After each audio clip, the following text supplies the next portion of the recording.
contexto de uma festa, ela traz duas vertentes. Existem aqueles que são convidados para se alegrar, aqueles que são convidados para curtir aquele momento, para festejar. Mas dentro do contexto de uma festa, existem também aqueles que sabem o quanto doeu para chegar até ali. Existem aqueles que sabem o quanto foi difícil chegar até ali. Então, enquanto tem uns dizendo glória a Deus, aleluia, com sinceridade no coração, existem também alguns que estão dizendo glória a Deus, aleluia. Mas se você soubesse a dureza da caminhada, se você soubesse o quão espinhoso foi o caminho, se você soubesse o quanto é difícil olhar para trás, mas é bom. É difícil, mas é bom. Porque nós olhamos para trás e vem à nossa memória algumas coisas que nos fizeram chorar, que nos fizeram entristecer, que nos fizeram às vezes ficar até 3 da manhã resolvendo determinadas situações, mas olhar para trás nos dá um cenário de que isso passou. Passou pandemia, passou uma série de coisas, e como nós custamos durante esse período de pandemia imaginar que isso aqui ia voltar a acontecer. A festividade que nós não podemos fazer. Quantas coisas passam na nossa mente? 21 anos. E são só os primeiros passos. Glória a Deus, aleluia! Só os primeiros passos. São 4 dias de festividade. E a gente pode pensar, 4 dias no mesmo tema, no mesmo texto, só que esses 4 dias eles não são iguais. Cada um desses 4 dias eles têm uma função diferente. E eu glorifico a Deus, eu até brinquei com os irmãos, até que enfim me puseram para abrir, meu irmão. Eu já passei cada aperto aqui em festividade. Você encerra no domingo, aí chegava quinta, sexta, sábado, olhava para ele, chegar comigo, a Bíblia está em branco, os caras gastaram o texto todo. Até que enfim me colocaram para abrir. E a abertura de festividade ela tem uma função específica, que é trazer você para dentro do contexto, para dentro da história. Então, ainda que hoje não seja um dia daquele em que você vai agradar muito, em que você vai aplaudir muito, em que você vai glorificar muito, ainda que hoje seja um dia um pouquinho mais didático, o importante do primeiro dia da festividade é fazer com que amanhã, quando você chegar aqui, você joga a tua Bíblia para cima e ela cai aberta no Salmo 133. É você entender o contexto, é você entender o cenário. Agora tem uma questão aqui nesse texto, porque o primeiro verso vai dizer: ó, quão bom e quão suave é que os irmãos vivam em união. Até aí tudo bem. E ele segue dizendo: é como? Esse é como mostra que ele aqui não está definindo. Ele aqui não está trazendo uma definição do que é. Ele está comparando. E se ele está comparando, significa dizer que ele não está dizendo necessariamente como é. Ele está dizendo necessariamente como deveria ser. E olhando a diferença entre aquilo que é e aquilo que deveria ser, é particular de cada um. Mas talvez hoje seja um daqueles dias em que você não vai dar muita glória a Deus. Quando você olha a distância que existe entre como é e como deveria ser, talvez hoje seja um dia que não desça de forma tão suave assim. Mas o importante é que a gente possa entender o contexto que se passa esse cenário. Amém? Amém. Amém, medroso? Amém? Amém. Glória a Jesus. Há 2 pontos que eu achei interessante e importante que nós conhecêssemos acerca desse texto. O primeiro deles é o contexto em que ele foi escrito, é o contexto em que ele foi redigido. Esse salmo, ele é atribuído ao rei Davi. E o rei Davi escreveu esse salmo em um período bastante importante e interessante, que a gente precisa precisa voltar um pouquinho no tempo para fazer com que você consiga entender. Prometo não passar de meia-noite, mas eu vou voltar um pouquinho no tempo para que você... Vou fazer uma coisa engraçada. Eu vou voltar um pouquinho no tempo para que você consiga entender o contexto em que esse texto surgiu. Depois da entrada na Terra Prometida, a nação de Israel ela começa ali a se organizar e tem início o período dos juízes. E o período dos juízes ele vai durar aproximadamente 400 anos, aonde ali o povo vive uma instabilidade. O povo peca, Deus pesa a mão sobre o povo se arrepende, e aí Deus vai e levanta um libertador para tirar o povo daquele cenário. O povo sai daquele cenário, peca de novo, Deus pesa a mão sobre o povo se arrepende, e Deus vai lá e levanta um libertador para tirar o povo daquele cenário. Por que essa sequência é importante para nós? Porque esse libertador que Deus levanta para tirar o povo daquele cenário são os juízes. E esses juízes vão perdurar. Só que dentro do período dos juízes existe muita confusão, existe muita contenda, existe muita controvérsia. Até que no fim do ministério de Samuel, que é juiz, mas também é profeta, Samuel ele vai apresentar os seus filhos para serem eleitos como juízes. E aí a nação vai dizer: ei, peraí, os seus filhos não. Você, beleza, a gente conhece, mas filho de peixe, peixe não é. Filho de crente não. Filho de crente tem que converter. Filho de crente tem que discipular. Filho de crente tem que ter relacionamento com a palavra. Filho de crente tem que ter vida com a escola dominical. Não é bem assim. Então, você construiu uma história, Samuel. Teus filhos não. Então, nós não aceitamos. Samuel fica meio sem saída e eles vão pedir: olha, institui um rei sobre nós. Em outras palavras, trata a gente igual a todo mundo, trata a gente igual às outras nações. Institui o rei. Samuel vai falar com Deus, e Deus diz: Samuel, fica tranquilo, eles não estão rejeitando a você, eles estão rejeitando a mim.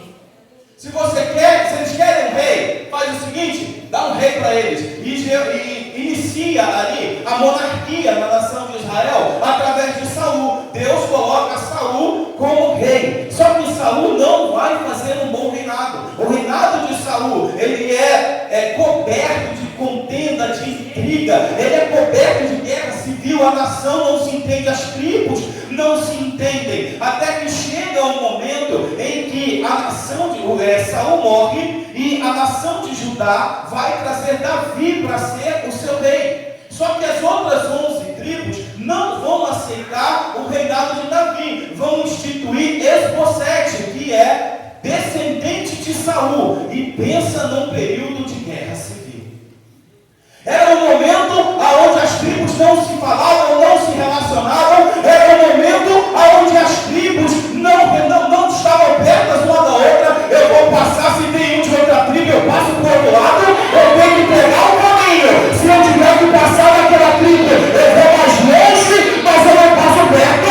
Se eu tiver que estar na casa de alguém, e eu souber que tem alguém daquela tribo lá, eu não vejo, então o povo não consegue um entendimento. E dentro dessa guerra civil que durou anos, uma coisa aconteceu: o povo não cresceu, a nação não cresceu, a nação não evoluiu, a coisa não teve produtividade, a coisa não teve crescimento. Por quê? Porque aonde tem desunião, Deus olha e diz: eu não boto minha mão ali não. Aonde tem desunião, o Espírito Santo de Deus não opera. Aonde tem desunião, o Espírito Santo de Deus não trabalha. Agora, aonde tem desunião, não fica na inércia. Aonde tem desunião, não fica parado não. Porque aonde o Espírito Santo de Deus não entra, Satanás se levanta e diz: ei, deixa pra mim, se tem uma vaga aqui, se tem uma brecha aqui, é aqui que eu vou trabalhar, é aqui que eu vou operar.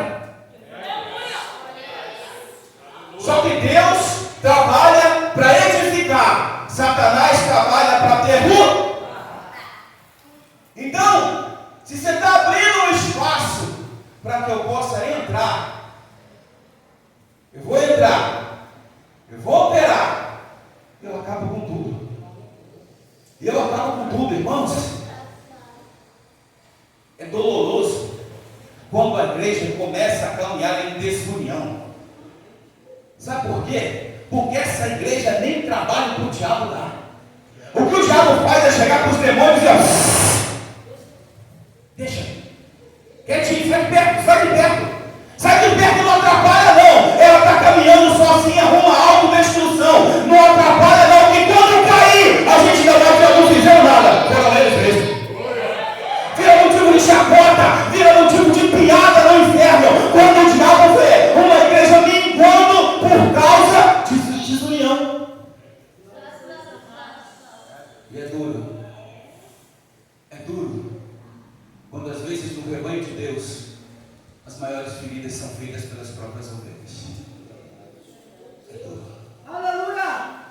A nação não cresce até que Judá consegue vencer esta guerra e Davi é instituído como rei. A nação, ela vai agora ter um reinado unificado, todo mundo se subjugando a Davi. No momento em que a nação tem um reinado unificado, começam as conquistas, começam os crescimentos, começam as vitórias, os inimigos são jogados por terra, a terra expande, a nação cresce, o comércio cresce, o faturamento cresce, o povo cresce, tudo evolui. E num dado momento, Davi olha aquele cenário, lembra tudo que se passou, o quão é difícil andar desunido, o quão é difícil ter cada um puxando para o lado. Ele olha para esse cenário de uma nação unida, produzindo, crescendo, e diz: ó pompom, e quando suave é que os irmãos ligam em mim. Davi está falando de algo que agora ele está vivenciando. Ele sabe qual é a dor da desunião. Ele sabe qual é a dificuldade da desunião. Agora ele olha e diz: ó pompom, e quão suave é. O que ele pode estar falando ali, olha, gente, se eu soubesse que era bom assim, se vocês soubessem que era bom assim, se vocês soubessem o quanto fica fácil fazer a obra de Deus quando a gente faz a nossa parte, o quanto fica fácil fazer a obra de Deus quando a gente se envolve naquilo que nós de fato temos que fazer, o quanto fica fácil fazer a obra de Deus quando nós temos o discernimento daquilo que Deus quer de nós.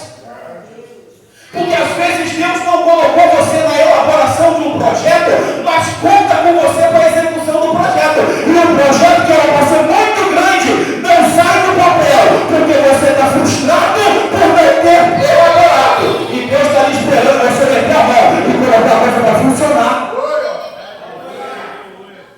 Deus está olhando e dizendo: bota a ponta do dedo que eu faço o resto. E a pessoa vai: não me chamaram para elaboração, pensaram tudo sem mim. Aí Deus olha e diz: encosta a pontinha no dedo que tu vai ver o que eu vou fazer. E a pessoa, lamentando o fato de não estar na elaboração. Nós não somos chamados para fazer aquilo que nós queremos fazer, nós somos chamados para fazer aquilo que a obra precisa que seja feito. E a desunião que surge desse tipo de sentimento faz Satanás lá de risada. Vamos lá de risada. Esse é o contexto em que esse salmo foi escrito. Davi agora vê uma nação crescendo, uma nação unida, trabalhando junto, e ele vai dizer: é bom, é suave, é bom demais. O outro ponto que eu separei para que a gente possa ver é a aplicação aonde esse salmo se solidificou no meio da nação. Os irmãos sabem que 3 vezes ao ano, a nação, todo judeu, 3 vezes ao ano, existem 3 datas, 3 festas que só podem ser celebradas em Jerusalém. E eles vêm de todos os lugares do mundo em direção a Jerusalém para que eles possam celebrar aquela festa. E as caravanas que elas vêm em direção à festa, eles vêm louvando, eles vêm cantando aquilo que é conhecido como salmo de romagem. Eles vêm no caminho cantando. Por quê? Porque se eu estou cantando aqui e tem um povo cantando lá, a pessoa olha e diz: é da mesma nação, é independente de placa, independente de nome de igreja, independente de nome do pastor, independente, é da mesma nação, é da nação do céu. Aí o povo se junta e continua andando. Daqui a pouco tem ele cantando naquele tempo lá. Aí a pessoa diz: ouve só! Ouve! Eu sou do céu. Tem mais um povo vindo lá, vamos juntar com eles. Aí o povo junta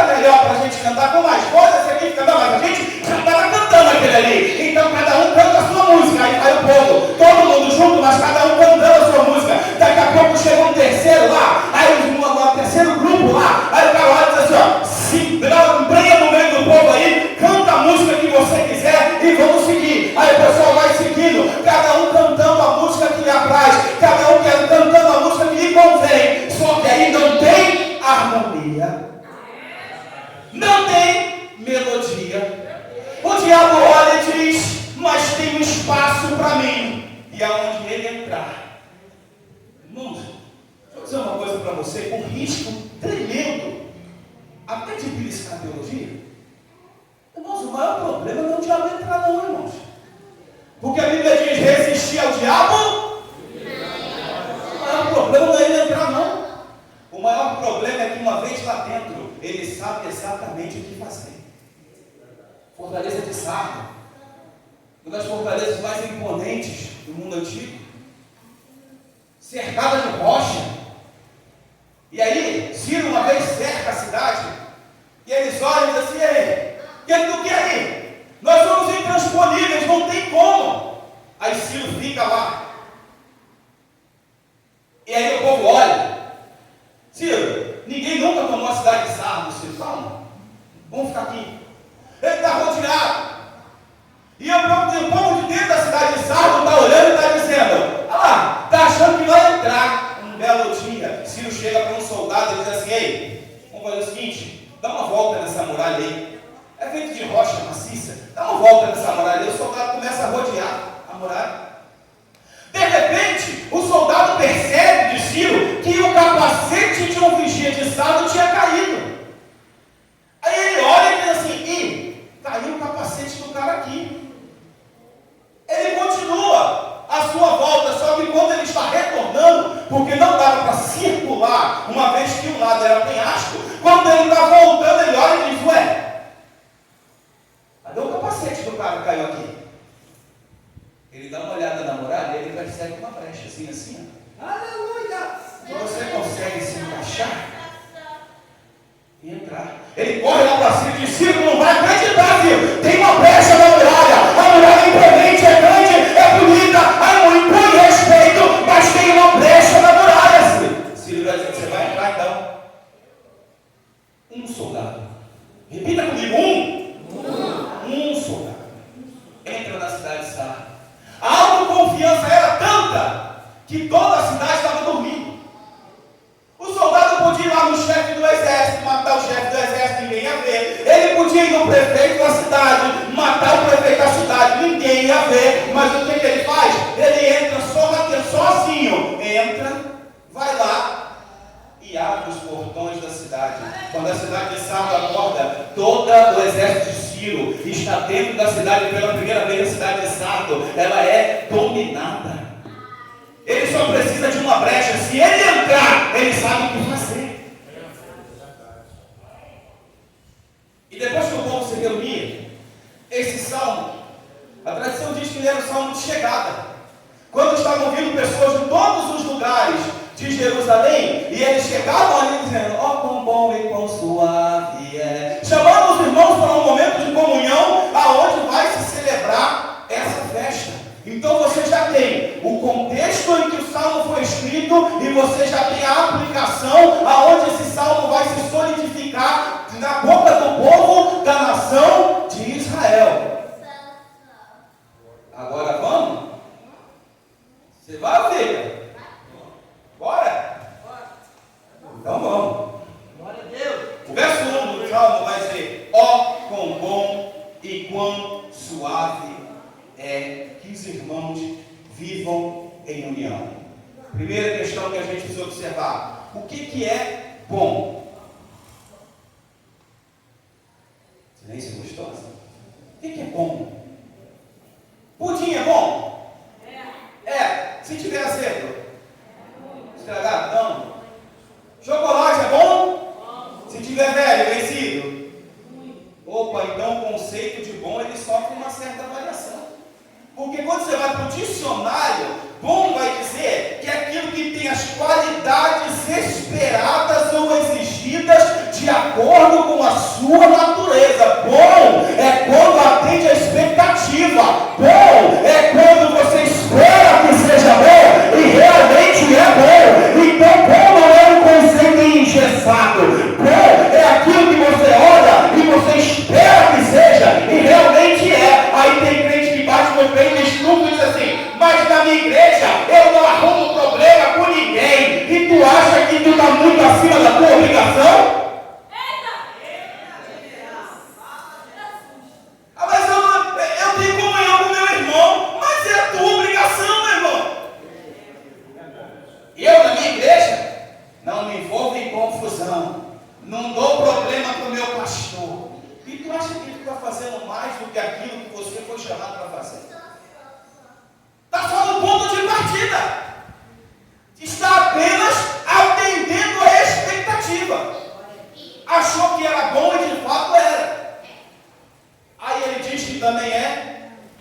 suave. Suave é pacífico. Suave é delicado. É aquilo que você faz sem esforço. Sabe? É aquilo que você faz tranquilamente. Se você precisa, meu irmão, se convencer daquilo que você tem que fazer na casa do Senhor, cuidado, porque talvez pode não ter união. Se você precisa se convencer daquilo que você tem que fazer, cuidado, porque talvez você pode estar puxando o ponto da desunião. Porque quando tem união é bom, é suave, eu quero estar, eu quero fazer, eu quero participar, eu quero que o meu irmão venha. Não é só quando o caldo engrossa que a pessoa olha e diz: a irmã Maricota tinha que estar aqui. Mas eu quero que a irmã esteja também no momento de louvor, eu quero que a irmã esteja também no momento de adoração, eu quero que o meu irmão esteja presente em todos os momentos. Ó, quão bom e quão suave é que os irmãos estejam em união. Não.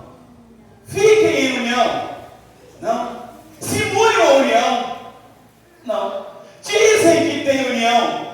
Não. Ó, quão bom e quão suave é que os irmãos vivam. Dormindo você está morto? Não. Em casa você está morto? Não. Viver em união é diferente de estar em união.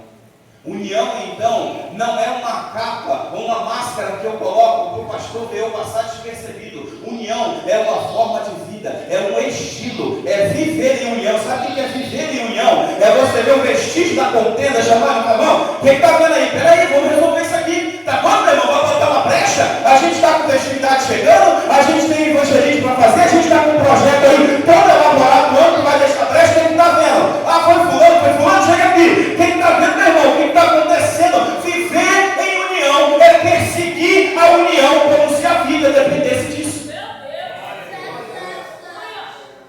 Viver em união não é estar, não é ficar, é viver. É não dar ao diabo nada para dizer, é fazer o diabo preparar um exército. Tu consegue imaginar o mundo espiritual dessa forma? O diabo prepara um exército grande, sabe? Diz assim: olha, hoje não tem culto naquela igreja. Eles vêm marchando, quando chega na porta assim, tem um brilho saindo assim pela porta da igreja. Aí ele olha e fala assim: não, calma, de longe, não chega ainda não, dá uma olhadinha lá. Aí ele olha, o som do céu está sendo entoado, os irmãos estão adorando, louvando, os irmãos estão ajudando no tratamento do outro, porque às vezes você entra aqui arrebentado esperando ouvir uma palavra, aí vem um irmão te dar um abraço e resolve o problema que você tinha no coração. Aí o diabo olha assim, escolhe um deles e fala assim: bota a cara lá dentro, vê como é que tá. Aí ele vai para os amigos e foi bom conhecer vocês, viu? Gente, foi bom o tempo que a gente viveu junto. Cadê? Aí ele olha assim, ó, fulminado. Aí o diabo olha e fala assim: então, ficou combinado que hoje não teria culto naquela igreja. A gente volta amanhã, vamos embora.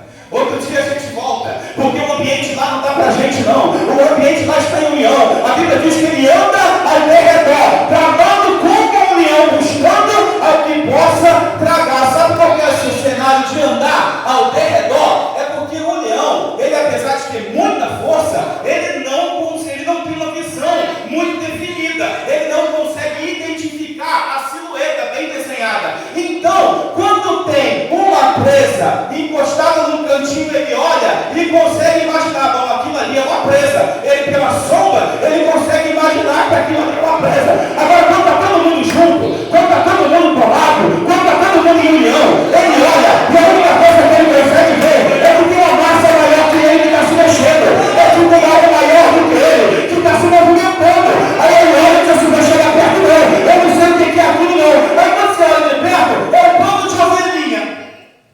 É um bando de ovelhinha, miudinha, tudo em defesa. Mas porque está junto, o leão olha e vê algo grande se mexendo maior que ele. Agora, se a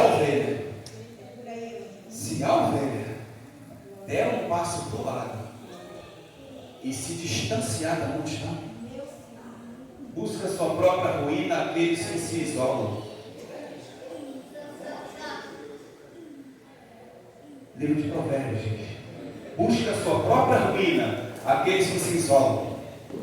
Se ela dá um passinho para o lado assim, ó, com aquele ali eu não me envolvo. Aquele eu não quero. Sai de perto de mim. Aquela irmã não me deixa à vontade. Aquele outro não me deixa confortável. Vai se afastando, vai se afastando. O leão olha para um lado, aí tem assim um vulto enorme, maior do que ele. E ele recua, mas quando ele olha para cá e diz: aquilo ali eu conheço. Aquilo ali tem cheiro de ovelha. Aquilo ali tem jeito de ovelha. E apesar do vulto, aquilo ali tem tamanho de ovelha. A gente vai lá e se alimenta. Fica junto, meu irmão. Fica junto. E ele segue comparando. Aqui ele começa as comparações. É como óleo precioso sobre a cabeça, que desce sobre a barba de Arão, que desce a orla das suas vestes. Esse texto aqui ele está fazendo menção de Êxodo capítulo 30, a partir do verso 22, quando Deus vai indicar os utensílios que vão ser necessários para construir, para compor o óleo santo, onde vai ser derramado sobre a cabeça do sumo sacerdote. E o texto ele diz assim: olha, falou mais o Senhor a Moisés, dizendo: tu, pois, toma para ti das principais especiarias, a mais pura mirra, 500 ciclos, e de canela aromática, a metade, a saber, 250 ciclos, e de cálamo aromático, 250 ciclos, e de cássia, 500 ciclos, segundo o ciclo do santuário, e de azeite de oliva, 1 hin. Ele dá a quantidade. E aí, eu só consegui entender o que o Salmo 133 quis dizer quando a gente pegou isso aqui e você converteu. Quando eu peguei isso aqui e fui converter, então, o que são 500, o que é um ciclo? Um ciclo é 11,420, 11 quilos e 420 gramas, equivale a um ciclo. Só que o texto nos dá uma informação, diz que é o ciclo do santuário. O ciclo do santuário ele arredonda, 12 gramas. E aí, um ciclo de ouro é igual a 12 gramas. E aí eu peguei a cotação de hoje atual. 1 grama de ouro está valendo R$ 296,61. 1 grama. Aí você começa a fazer a conta e você vê que ele pede de mirra 500 ciclos vezes 12, R$ 1.779.660. Aí ele pede canela aromática, 250 ciclos vezes 12, R$ 889.830. Aí ele vai pedir do cálamo aromático, ele vai pedir 250 ciclos vezes 12, R$ 889.830.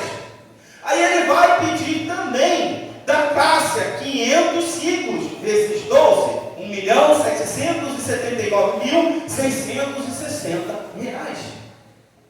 Um rim equivale a 5 litros e 300 ml, mais ou menos. Eu não peguei o valor do litro, mas fechando aqui só no ciclo, 5.338.980 valeria hoje a porção de 5 litros do óleo que é derramado sobre a cabeça do sacerdote e que escoa pela barba e que pega até as vestes. O que o Salmo está dizendo para nós é que a gente não tem noção do valor que tem a igreja andar em união.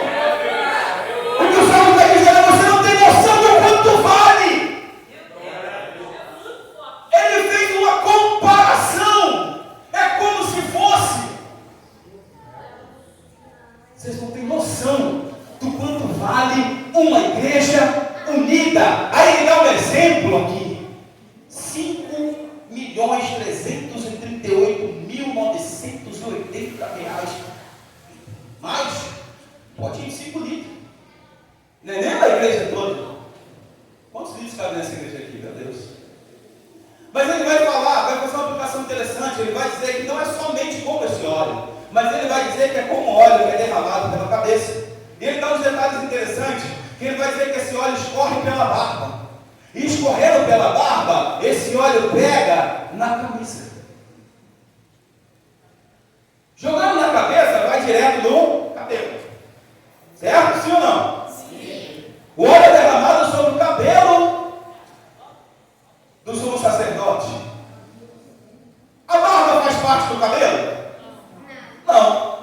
mas está junto. Está junto, não está? Se tu deixar a costeletinha aqui no emenda, não faz parte, mas está junto. E é tão valioso que cobre quem está parte, quem faz parte, e cobre também quem está junto. A bênção é derramada sobre quem faz parte, e a bênção também é derramada sobre quem está junto. É o valor de uma igreja em união. Mas ele dá um outro detalhe aqui, que pega também na gola das vestes.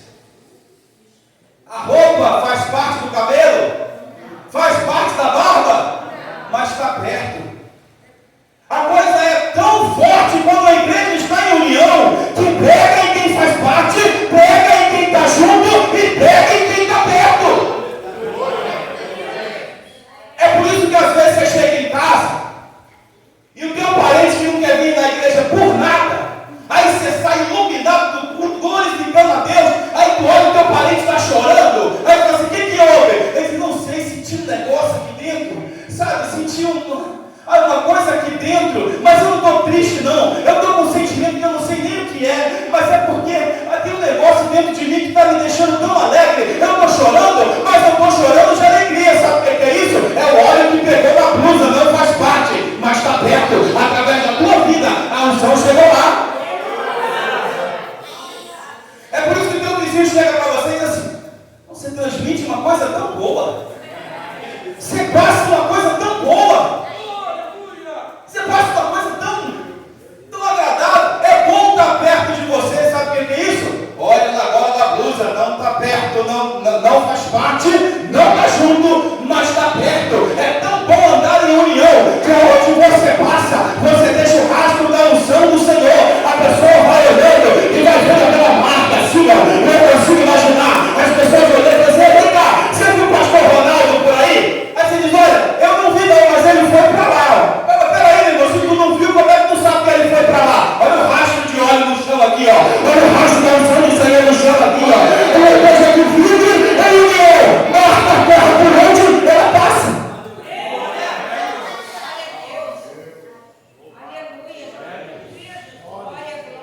E ele segue dizendo, fazendo uma outra comparação. É como o orvalho de Hermon. E como o que desce sobre os montes de Sião, porque ali o Senhor ordena a bênção e a vida para sempre. O salmista está fazendo menção aqui a geografia de Sião, onde ali tem os montes e o terreno é deserto, o clima ali é deserto. Só que existe uma coisa que levou-se anos para entender: como que no pé dos montes é verdinho, verdinho. Como que nos pés do monte é tudo, tem vida. Aí chega o período da seca, que é para o deserto toma conta de tudo, mas o deserto não consegue invadir aquele verdinho do pé do morro. Muito tempo à frente eles descobriram que por conta das montanhas mais altas, como por exemplo o Monte Hermon, a parte de cima deles é coberta de neve.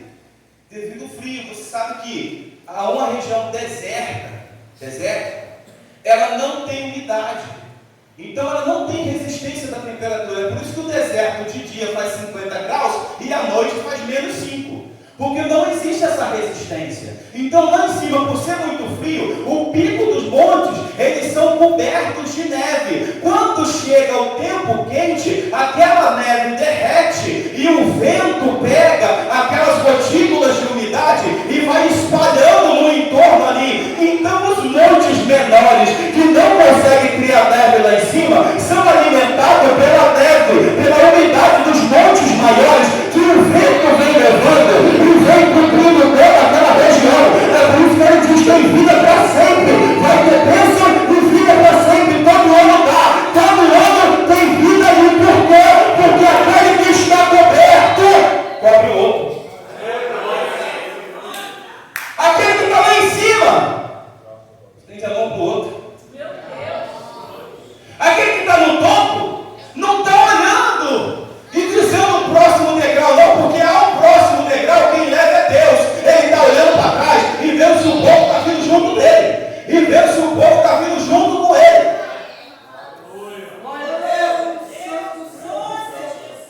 Por que tem que ter irmãos? Tem dias que mesmo você estando perto do último degrau, tem dia que você precisa descer um pouquinho e dizer para o seu irmão: ocupa esse lugar aqui para mim um pouco. Deixa eu respirar. Quando você caminha na presença de Deus, existem algumas pedradas que não doem mais. Você ouve coisas que era para te entristecer e te entristeceu no início, mas hoje não te entristece mais. Mas existem pedradas que ainda doem. E é muito melhor entre você ficar aqui fazendo pose, fazendo cenas que não está doendo, é você ter alguém no degrau, imediatamente ao que você está, e dizer: irmão, sobe aqui, deixa eu descer um pouquinho aqui, deixa eu me esconder um pouquinho perto de você, porque está doendo, está machucando. Às vezes é muito mais valioso você ter alguém para ceder no degrau que você está, do que ficar babando olhando o próximo degrau. Um dos animais mais resistentes em voo é o ganso selvagem. O ganso selvagem, ele voa a longas distâncias e ele voa em temperaturas em climas extremos. E foram estudar o bichinho para saber como é que esse bichinho conseguia. E eles entenderam que o que eles fazem ali é coisa de cientista de primeiro mundo. Porque eles alçam voo. E no momento em que eles alçam voo, o líder do bando, ele pula na frente para dar a direção. E atrás dele não vem uma fila, mas vem um formato em V. Eles vêm voando assim, ó. De maneira que cada um corta um pedacinho da resistência do vento. Do meio para trás da fila, voa praticamente sem sentir vento nenhum. Ele vem planando, enquanto quem está na frente está batendo asa para cortar o vento, para fazer com que o voo daqueles que vêm lá atrás seja mais leve, mais tranquilo, mais suave. Quando eles descobriram isso, eles ficaram fascinados. Agora os caras enlouqueceram mesmo. É quando eles descobriram duas coisas. Primeiro, existe um revezamento. Tem um momento em que o líder deixa o corpo para trás e vai lá para o final da fila. É líder, mas está olhando aqueles que estão na frente. É líder, mas está repousando. É líder, mas tem na frente alguém que corta a resistência do vento para ele passar. Ele está lá atrás aqui, ó, e ele está batendo asa, a galera está só planando. Cortou a resistência do vento, tudo que deu. Indicou a direção, abriu o caminho, Plaina. Deixa o povo de confiança unido fazer a sua parte. Não é o pastor que tendo 100 ovelhas sente falta de uma. Não deixa as 99 e vai atrás daquela que se perdeu. Qual é o pastor? A resposta é muito simples. O pastor que sabe que as 99 não vão se matar enquanto ele vai lá buscar aquela que se perdeu. A igreja tem que dar essa tranquilidade para o líder. Tem que ir na frente, líder. Abre o caminho. Quebra a resistência do vento. Do meio para trás, eles praticamente não estão fazendo esforço nenhum. Não estão fazendo esforço nenhum, estão só planando. Só que do meio para trás, eles estão grunhindo. Sabe o que é isso? É dando para os que estão à frente a noção de que está dando certo, nós ainda estamos contigo. Está dando certo, nós ainda estamos contigo. Está dando certo, a gente está aqui no projeto, hein? Está funcionando, hein? Segue que a gente está aqui. Eles estão atrás, motivando os que estão fazendo esforço na frente e dizendo: olha, está funcionando, eu estou na mesma direção, eu estou na mesma ligação, eu estou no mesmo projeto. E se precisar descansar, deixa eu passar e fica lá atrás planejando. E vem me dizendo se eu estou fazendo certo ou não. E vem me dizendo se está funcionando ou não. Isso é uma igreja que vive em união.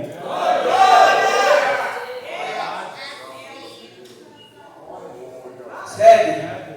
Está dando certo. Segue.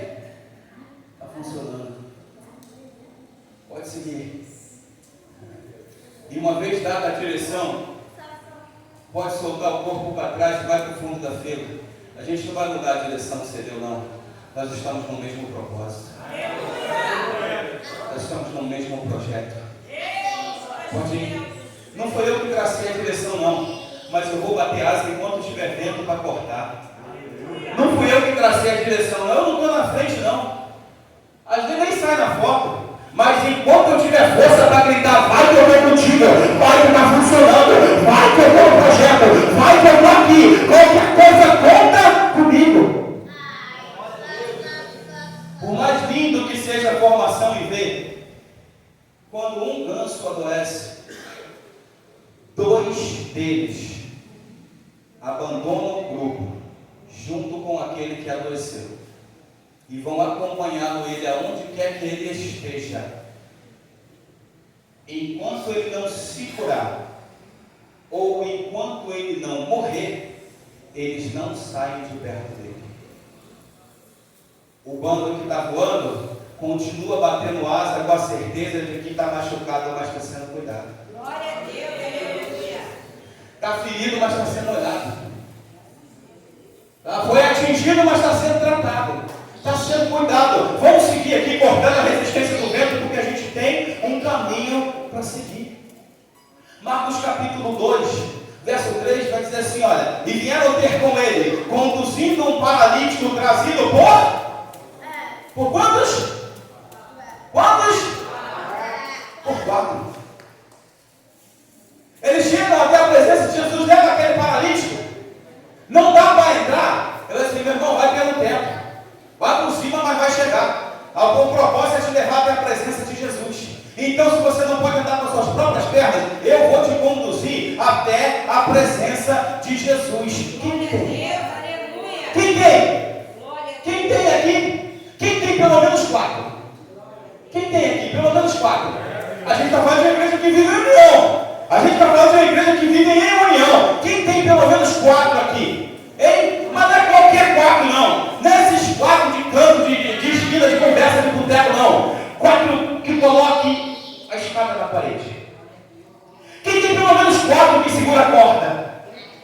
4 que diz assim: ei, quanto é que custa a corda e a escada? Aqui, ó, eu pago. Quem tem pelo menos 4 que tem disposição de te levar até a presença de Jesus, se você não puder caminhar com as suas próprias pernas? Quem tem?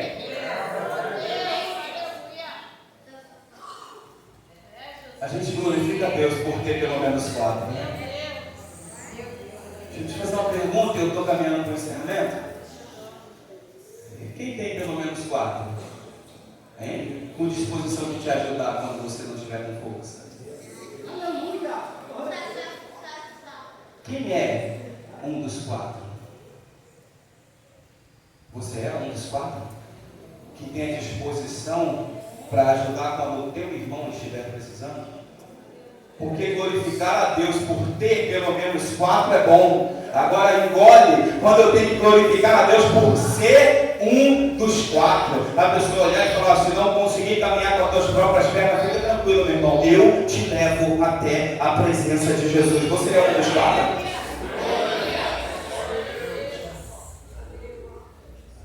Livro de Efésios, capítulo 4, verso 3, vai falar a respeito de um texto que nós aplicamos de forma muito errada. Que Paulo vai dizer que nós temos que andar suportando. Eu vou até ler, eu até marquei para a gente ver. Procurando agradar. Não, perdão, 2. Efésios 4, 2. Com toda a humildade e mansidão, com longanimidade, suportando uns aos outros. Como a gente aplica isso errado? Sabe por quê? Porque a gente diz assim: ó, não, fulano, você fala assim, não vem não. Fulano, eu suporto ele, a Bíblia manda. Fala. Fulano, agarra aqui, ó, mas a Bíblia me manda engolir. Eu estou do lado dele com o estômago revirando, mas eu faço força para engolir, porque a Bíblia manda suportar. Aí quando o fulano cai, a primeira coisa que ele sabia que não era de Deus. Está lá, ó.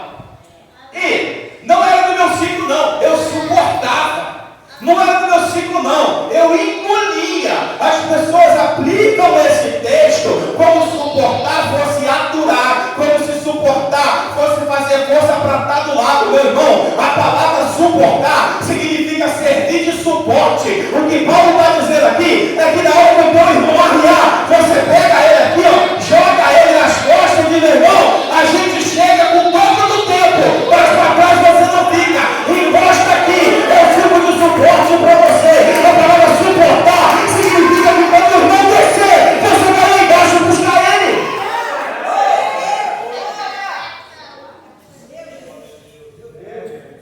Glória a Deus, aleluia.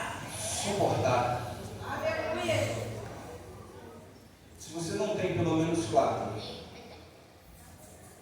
se você não é um dos 4, e se você não está disposto a servir de suporte para o seu irmão, cuidado.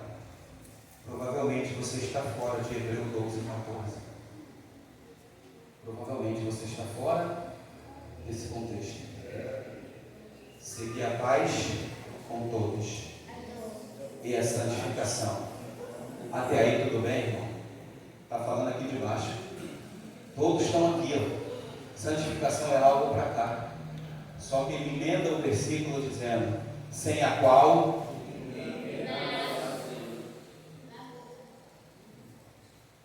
João vai dizer para a igreja de Sardes assim, ó: confirma os que estão para morrer. Ele vai dizer, ó, você tem nome que vive, mas está morto. Confirma os que estão para morrer.